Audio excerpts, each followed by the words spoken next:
इसमें गुजराती, कन्नड़ और तेलुगु। तो इसमें से हमें देखना है कि उपयुक्त में से किनको शास्त्रीय क्लासिकल भाषा का दर्जा यहाँ पे दिया गया है। तो हमें देखना है कि शास्त्रीय भाषाओं का दर्जा कितने भाषाओं को दिया गया है और इनमें से कौन सी होंगी जिनको क्लासिकल लैंग्वेज का दर्जा दिया गया है। तो अभी हम वर्तमान में देखें तो वर्तमान में 11 क्या है, 11 भाषाएं हैं जिनको क्या है क्लासिकल लैंग्वेज का दर्जा यहाँ पे दिया गया है। अगर हम पहले देखें, पहले इसमें 6 ही यहाँ पे भाषाएं थी, पहले 6 भाषाएं थी और बाद में अभी 2024 में 5 नई भाषाओं को यहाँ पे जोड़ा गया है।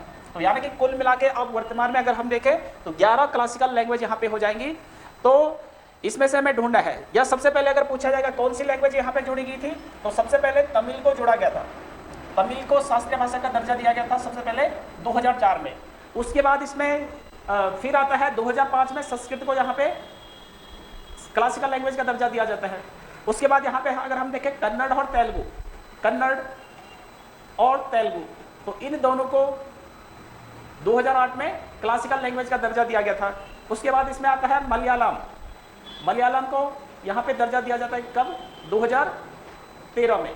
और उसके बाद इसमें आता है मलयालम के बाद इसमें 2014 में आता है इसमें उड़िया, ठीक है। तो यानी कि पहले इसमें अगर हम देखें तो ये टोटल 1 2 3 4 5 और 6, यानी कि ये 6 लैंग्वेज पहले थी और 2024 में नई जो भाषाएं इसमें जुड़ेगी।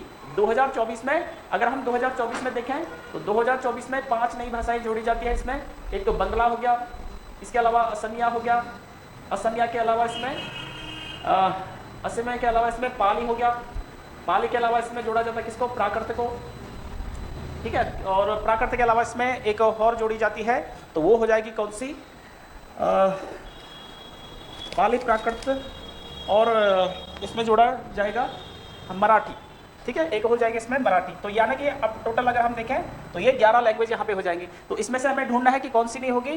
तो इसमें गुजराती नहीं है, क्लासिकल लैंग्वेज गुजराती को नहीं दिया गया। तो कन्नड़ हो गया, तेलुगु हो गया, केवल और केवल इसमें 2 और 3 ही सही है। तो इसका राइट आंसर जो हो जाएगा वो सी, इसका राइट आंसर यहाँ पे हो जाएगा। अगला इसमें 74 वाला क्वेश्चन है, निम्न में से मंडल आयोग का गठन किस प्रधानमंत्री के समय किया गया था। तो अगर हम मंडल आयोग की बात करें तो ये मंडल आयोग किसके नाम से है, तो एक आते हैं बीपी मंडल के नाम से आते हैं, बीपी मंडल, जिनका नाम होता है क्या, बिंदेश्वरी प्रसाद मंडल। तो इनके द्वारा या इनकी अध्यक्षता में एक आयोग गठित किया गया था। और ये आयोग इसलिए गठित किया गया था कि जो सामाजिक क्षेत्र में, शैक्षणिक क्षेत्र में पिछड़े वर्ग के लोग हैं उनकी ये पहचान यहाँ पे करनी थी। यानी कि कुल मिला के ओबीसी वर्ग जो था तो उनकी पहचान इनको करनी थी। तो ये मोरारजी देसाई जब प्रधानमंत्री बनते हैं 1977 में, तो उसके बाद ही इस मंडल आयोग का गठन होता है। तो मोरारजी देसाई 1977 से 79 तक प्रधानमंत्री रहते हैं। तो इन्हीं के कार्यकाल के दौरान मंडल आयोग जो गठित होगा वो 1979 में ये गठित होगा। और ये जो अपनी रिपोर्ट देगा, ये रिपोर्ट देगा कब, 1980 में। तो इस रिपोर्ट के आधार पर आगे चलकर क्या होता है, ये ओबीसी वर्ग को, जो मंडल आयोग होता है ये ओबीसी वर्ग को 27% रिजर्वेशन देने की बात ये करता है। यही सिफारिश करता है कि 27% इनको रिजर्वेशन मिलना चाहिए। और फिर इन्हीं की सिफारिश पर आगे चलकर विश्वनाथ वीपी सिंह, इनकी गवर्नमेंट आती है 1990 में।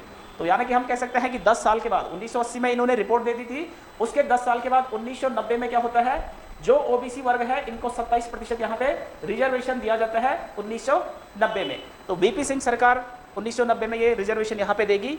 फिर इस ओबीसी रिजर्वेशन को यहाँ पे कोर्ट में चुनौती दी जाती है, जिसे कहा जाता है क्या, इंदिरा साहनी वाद के नाम से सुना होगा, इंदिरा साहनी वाद। तो इंदिरा साहनी जो वाद आता है ये 1992 का आता है। तो इंदिरा साहनी के द्वारा ये कोर्ट में, सुप्रीम कोर्ट में ये चैलेंज किया जाता है 27% जो रिजर्वेशन होता है। फिर ये इंदिरा साहनी वाद के नाम से 1992 में जाना जाता है।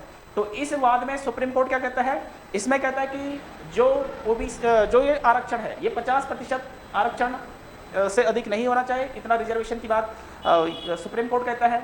इसके अलावा यहाँ पे जो पदोन्नति होती है, पदोन्नति में आरक्षण के लिए मना करता है कि पदोन्नति में आरक्षण नहीं होना चाहिए। तो ये सिफारिश यहाँ पे